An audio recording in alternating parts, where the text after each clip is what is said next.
Ascending the mountain of purpose. Beloved, life is a journey, but not every journey leads to destiny. Many wander through valleys of distraction, but the true call of every soul is to ascend the mountain of purpose, that sacred place where your life aligns with the will of God, where destiny meets divinity. Purpose is not ambition, fame, or wealth. Purpose is the divine intention for which you were created. In Jeremiah 1-5, God declared, "Before I formed you in the womb, I knew you.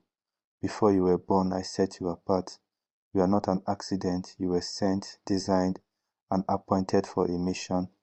To ascend the mountain of purpose, you must first believe that your life has a heavenly blueprint. Moses, before he climbed Mount Sinai, was an ordinary shepherd. But when he ascended, he encountered fire, vision, and assignment. He returned as a deliverer. The truth is, you cannot stay at the foot of life's mountain and expect to fulfill destiny. You must climb.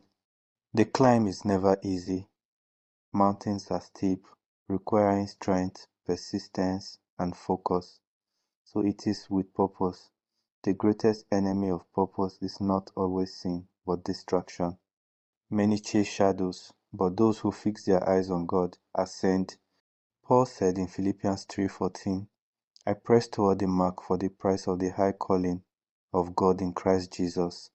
Purpose demands pressing, rising above pain, betrayal, and even comfort zones. Every mountain climber knows the higher you go, the thinner the air. Few can remain there. So it is with purpose, it demands separation. Abraham had to leave his father's house. Joseph had to leave his family. David had to leave the fields. Jesus left the crowd to ascend the mountain for prayer. Purpose thrives in sacrifice and obedience, not comfort. When you ascend, three things happen. 1. You see clearly. On the mountain, vision becomes sharp. Habakkuk 2:1 says, "I will stand upon my watch and see what he will say." Purpose gives divine perspective. 2. You hear accurately. Moses heard God on Sinai, Elijah on Horeb, and Jesus on the Mount of Transfiguration. The higher you climb, the fewer the voices, until only God's voice remains. 3. You receive power. Moses descended with shining glory. Jesus came down from the mountain to heal and deliver. Purpose always empowers you to impact lives. But beware, every mountain has opposition. Fear will whisper, "You are not enough." Doubt will scream, "You will fail." People will question, "Who do you think you are?" Yet, those who climb ascend not by human strength, but by divine grace. Isaiah 40:31 declares, "They that wait upon the Lord shall renew their strength. They shall mount up with wings as eagles." Beloved, you are not called to wander, you are called to ascend. Stop circling the valley of delay. Stop comparing your path with others. Purpose is not tomorrow, it begins now. Jesus himself climbed the hill of Calvary. It was painful, but it fulfilled his purpose of redemption.